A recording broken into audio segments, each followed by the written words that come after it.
Hello, welcome back to Becky's House of Sewing.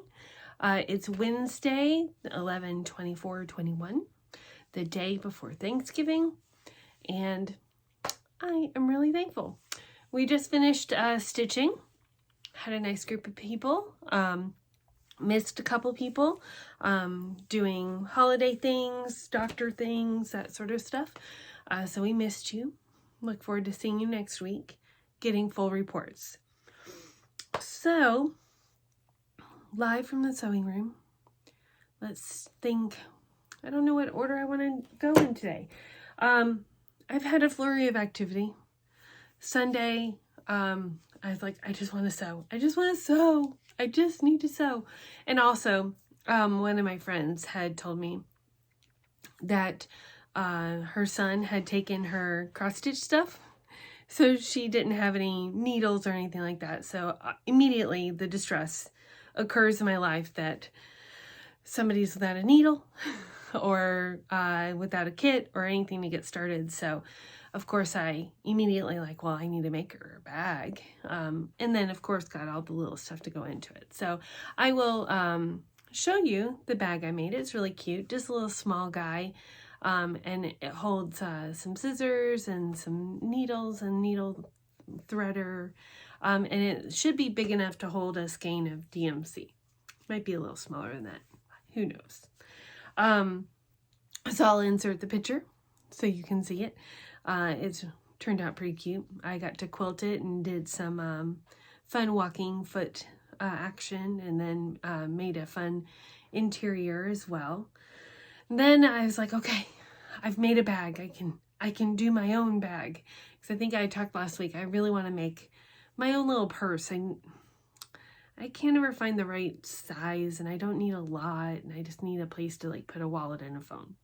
But I don't want, all the things are either too big or too small. Kind of Goldilocks syndrome.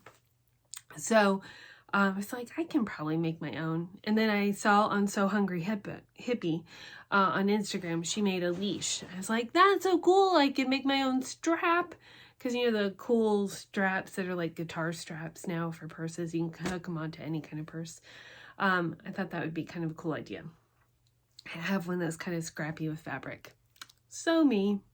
And has anybody heard of Sally Tomato? If you like to make bags, you should find this website, Sally Tomato.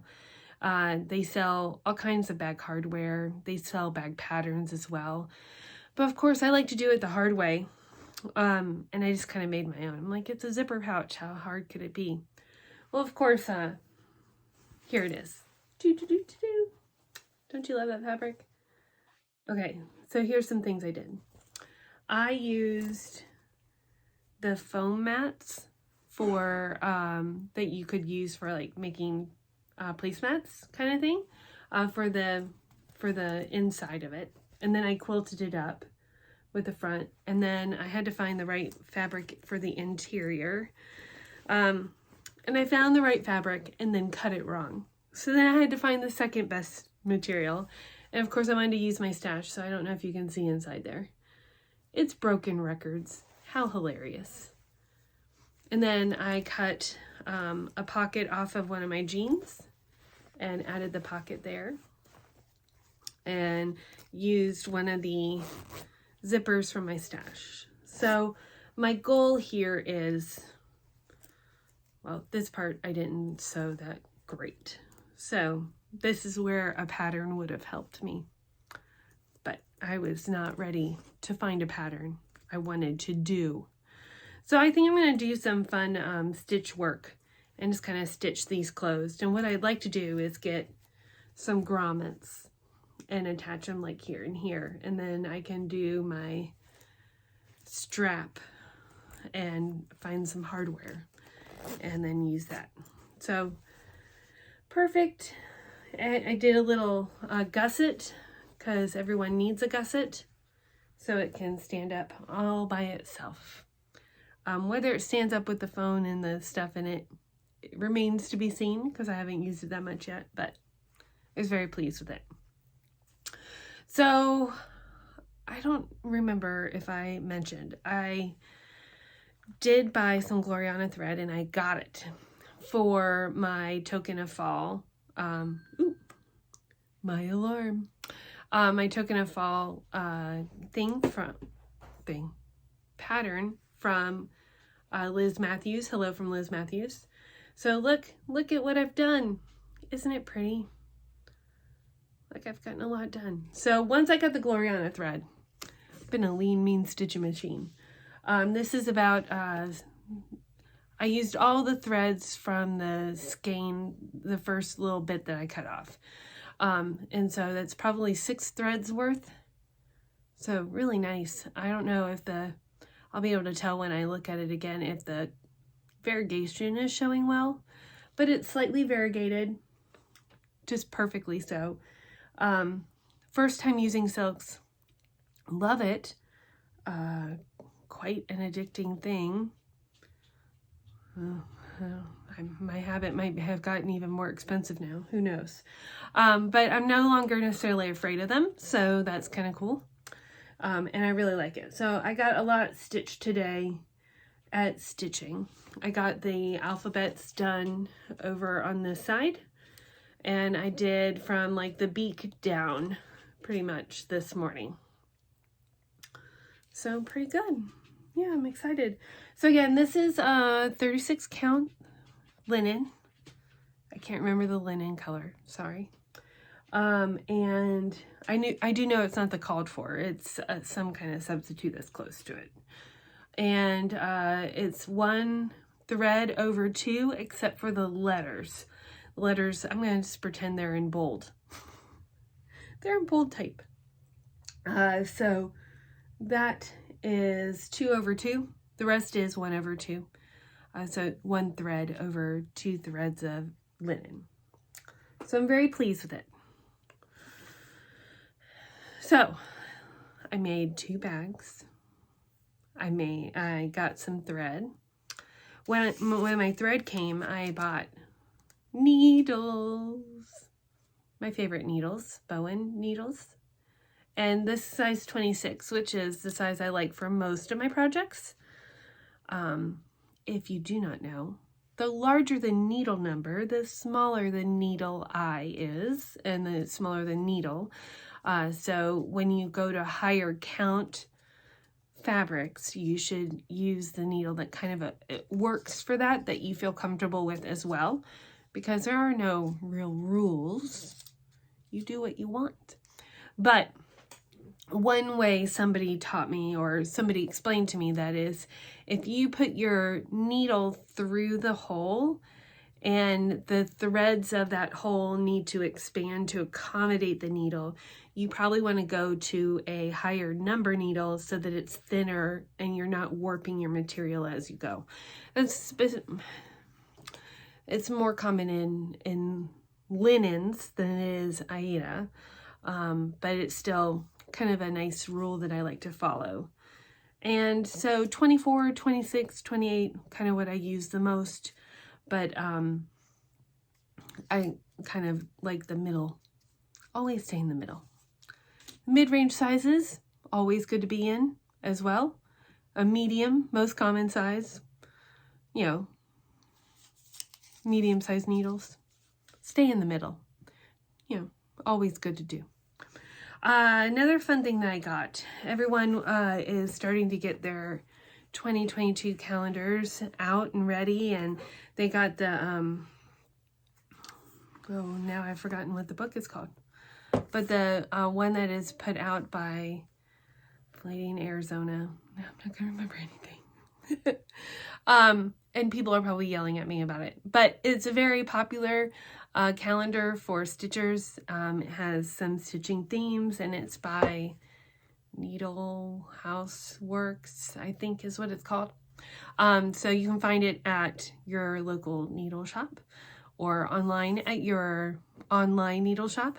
But I didn't really use it, but I did want something. And this, I don't know if anyone has heard of the Rifle Paper Company, but this is what I got. Okay, so I've used this fabric before. They have, I really like their prints, and mostly floral prints.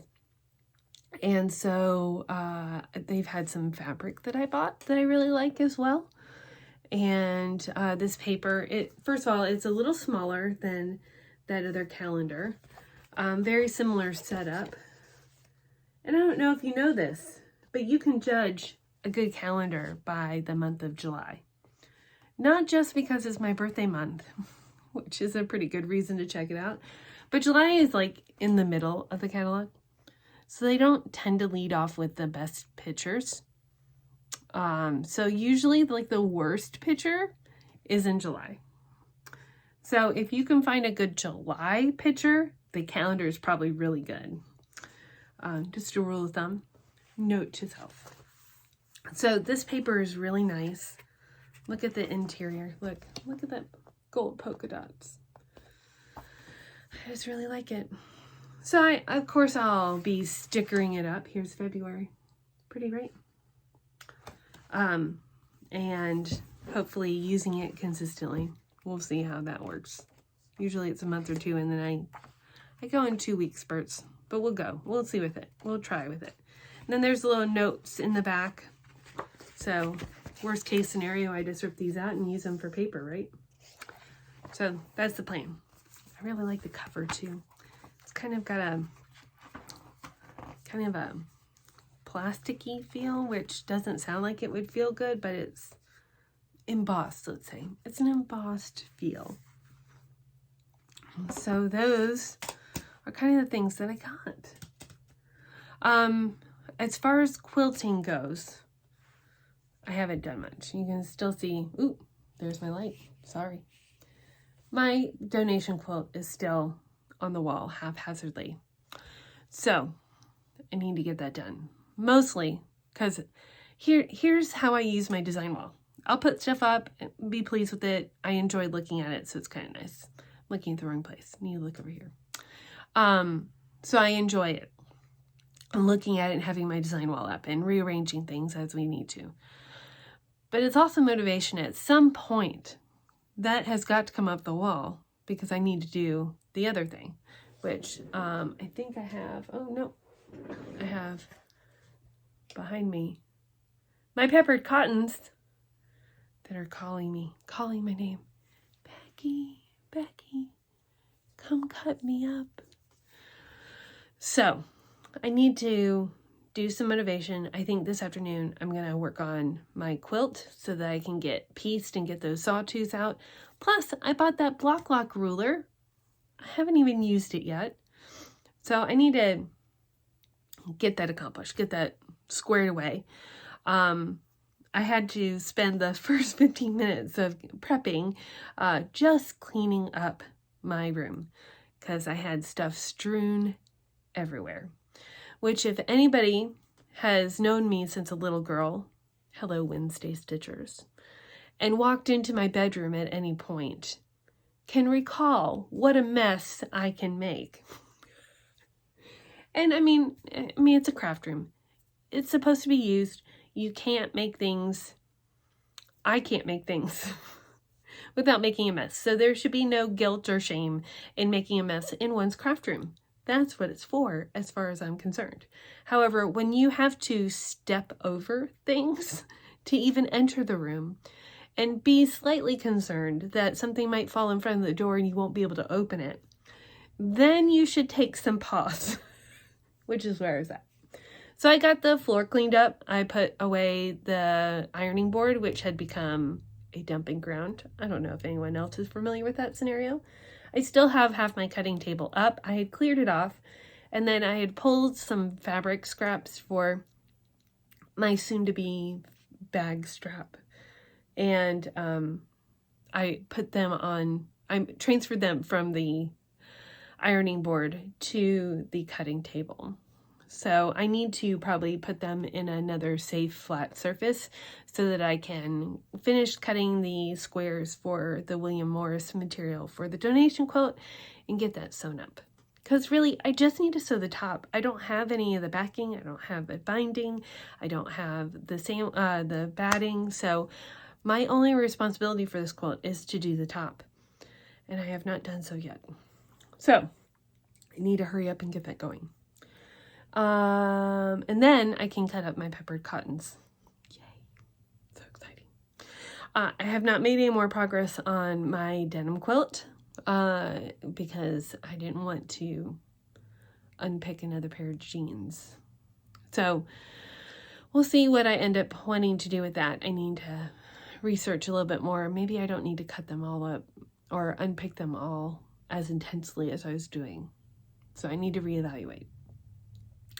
And I think that's all for now. I do still have a quilt on order. I have Pining for You kit from Five Little Monkeys. I ordered that from Five Little Monkeys, and that should be delivering sometime in November, but I haven't heard yet. I think it's probably delayed, like most things in the fabric world. So that quilt kit will arrive to me just, in a few weeks, I would imagine, and I'll have that to look forward to as well. I really should start making something for Christmas. I do have a couple things in the works. Sometimes I like to make gifts for my coworkers, something that I can just like bang out. And I have something halfway done, so I probably could just finish those up and be done for Christmas for them. And then my mother has requested some possible needle books, so that should be pretty easy. And I had an idea to finish something, remember the rabbit, for my mother-in-law for Christmas. But I'm so enamored with Token of Fall. I don't know if I can stop and work for something else just to give away when I could have and hold Token of Fall. So I'm in a selfish mode. We'll see where we land and go from there. But other than that, I am very thankful for you guys watching me. Thank you for liking me, subscribing, sharing videos. I enjoy chatting and talking about sewing things, even if no one is responding to me. Meaning the camera doesn't talk back. But luckily, I just spent all morning chatting about various and sundry things. So I definitely know that it's a fun community and that people are out there watching and listening. And so thank you for that. Have a very safe, very thankful, grateful Thanksgiving for all the things that we have, and hope you do lots of stitching. Bye-bye.